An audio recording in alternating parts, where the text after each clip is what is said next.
BJP Rohtak छोड़ रही है जेजेपी के लिए, और जेजेपी रोहतक के नाम से गठबंधन छोड़ रही है, मगर रोहतक के छत्तीस बिरादरी के अपने लोगों के आशीर्वाद को दीपेंद्र आखिरी सांस तक नहीं छोड़ेगा। मैं कहना चाहता हूं इनसे,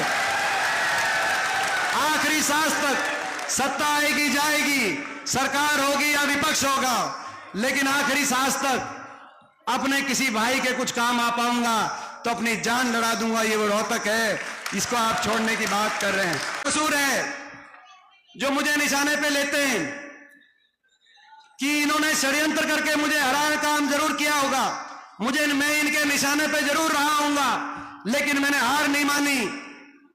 10 साल सत्ता में भी एक दिन मैंने अपना घर नहीं देखा, और जब मैं विपक्ष में भी रहा तो जहां जरूरत आई, कहीं किसान आंदोलन में जरूरत आई तो कहीं खिलाड़ियों की जरूरत आई, कहीं अपनी बेटियों को जरूरत आई तो कहीं गरीब आदमी को जरूरत आई, मैंने अपना घर विपक्ष में भी नहीं देखा। मेरा इतना ही कसूर है, इसीलिए हम इनके निशाने पे।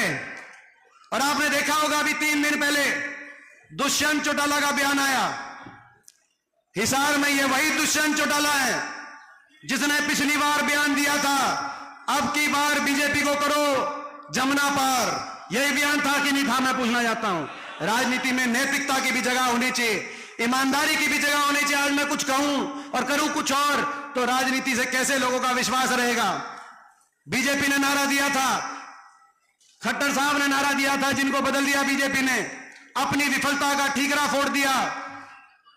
केवल चेहरे बदलने से काम नहीं चलेगा। 10 साल तक भाजपा के अहंकार ने जो हरियाणा का इतना नुकसान कर दिया, लोग बदलेंगे।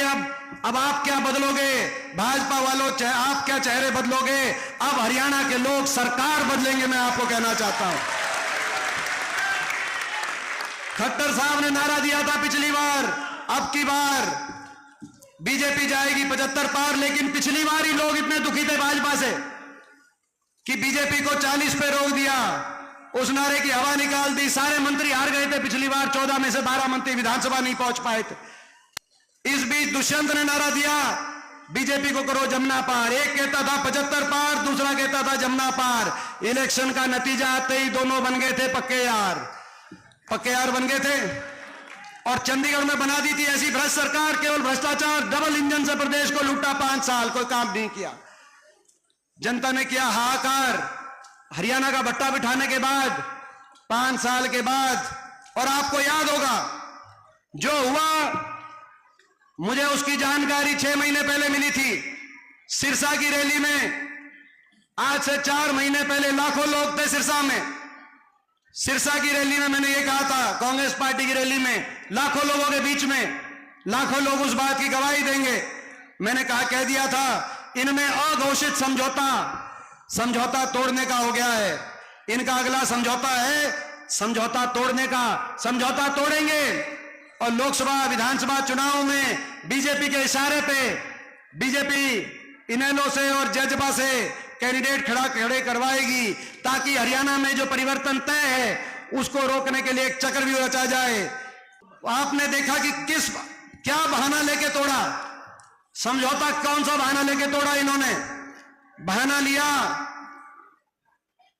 दुष्यंत चौटाला ने 3 दिन पहले कहा कि मुझे बुलाया जेपी नड्डा जी ने, भाजपा के राष्ट्रीय अध्यक्ष ने, और कहा कि हम रोहतक की सीट तुम्हारे लिए छोड़ रहे हैं।